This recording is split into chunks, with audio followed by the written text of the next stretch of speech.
McGeeTV.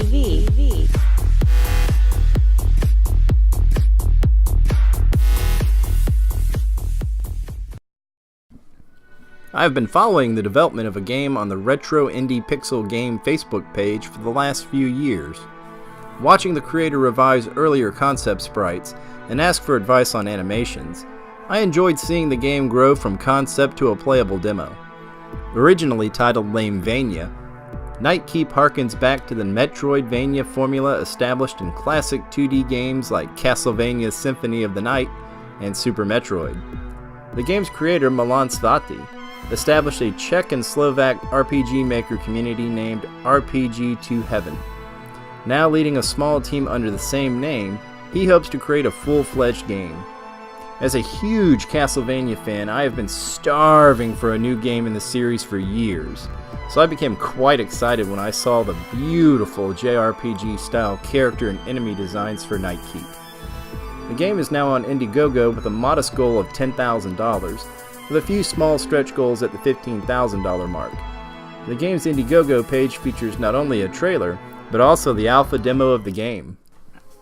The demo opens with a climbing view of a beautiful pixel mountainscape set to an enchanting theme. Through a series of text boxes, we learn the tragic story of King Nairos Tyrant, the last in a long family line of rulers. The king grew old and suffered from poor health. Nearing his death, he grew desperate to recapture his lost youth. When his scientists, alchemists, and witches failed to reverse his aging, he lost his mind. He began torturing them and his servants until everyone fled him. A mysterious visitor arrived soon after, and the king vanished as monsters inhabited his castle. Years later, two huntresses approach a nearby village. Sisters Arietta and Saria seek vengeance and riches in Nightkeep. Taking control of Saria, the player learns the game's familiar controls through a brief tutorial section. Fortunately, the demo offers Xbox 360 controller support. I played the demo with my trusty Xbox One controller. A falling boulder blocks Saria's path, forcing her to leap up platforms. Passing signs provide instructions on which buttons to press to perform actions. Jumping up platforms, smashing crates, throwing knives, and attacking enemies all control very smoothly.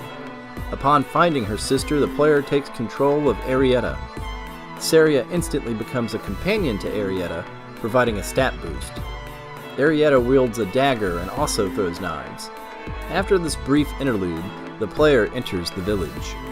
Upon walking up to the local pub, Arietta discovers that the townsfolk have barricaded themselves in to avoid dark minions.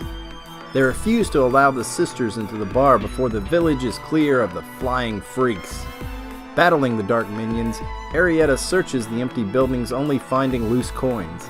A higher path in the village leads to two locked huts, while a lower path features a save statue and a variety of enemies like slimes and spiders, and items including a magic encyclopedia that reveals the names of the game's enemies. This is a very welcome callback to Castlevania Symphony of the Night. The RPG elements of the game include leveling up after accumulating experience points by defeating enemies, restorative and save items, gems to unlock abilities such as the slide attack, weapons, gemstones to enhance weapons, armor, and necklaces. I found a green gemstone that turns Arietta's dagger into a slime hammer. This creates a 10+% critical hit stat boost and visually changes the look of her weapon. I also found a jewel that increased Arietta's SP meter, increasing her maximum stock of throwing daggers. These RPG elements are rewarding and provide the player with incentive to slay enemies, to search for secret rooms, and to adjust equipment to improve stats. To the right of the village, two guards stand outside the mansion home of a local lunatic. They describe the monster's takeover of the town and offer the sisters 900 gold to clear out the monsters. The tattered mansion features a large staircase, a small horde of enemies, a rare enemy fight, and two boss fights. Defeating the Soul Eater boss frees Balthazar, the mansion's mad owner. He sells the sisters a strange concoction to paint a magic seal to prevent the dark minions from escaping his home. A brief cutscene reveals Elle and Noelle, two travelers seeking to escape hunters.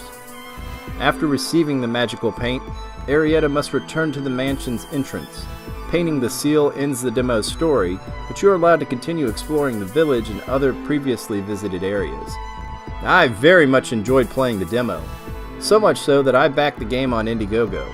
I highly encourage you to download the demo and consider doing the same. I included a link to the Indiegogo campaign in the description of this video. I wish the team success in this campaign. Thank you for watching.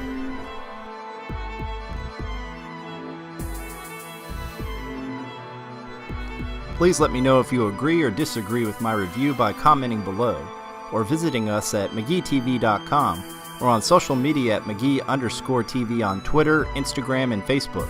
Also, check out Evan and myself on Twitch at McGee_TV and XX Gaming. Finally, please like and subscribe for future content. And as always, thanks for tuning in.